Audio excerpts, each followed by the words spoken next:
Welcome to Let Me Fix This. Enjoy the video. In this video, I will show how to make omelet rice at home step by step.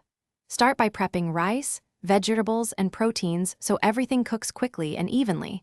Then heat the pan properly to avoid sticking. Use 3 eggs per serving for a fluffy omelet and fold gently over seasoned fried rice. Keep heat moderate and move quickly to finish with a soft, slightly runny interior for classic comfort. Make rice first and aim for firm grains that hold up during frying, which prevents a mushy final dish.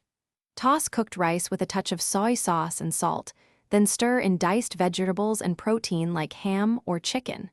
Fry on medium-high heat until slightly crisp, then set rice aside while you make the omelet.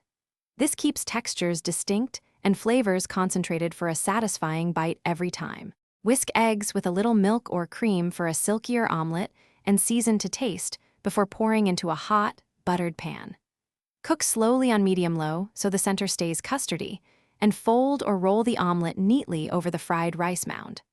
Garnish with chopped parsley or a drizzle of ketchup or demi-glace to complement the flavors, and serve immediately for the best texture and warmth. Thanks for watching. If you found this helpful, don't forget to like and subscribe.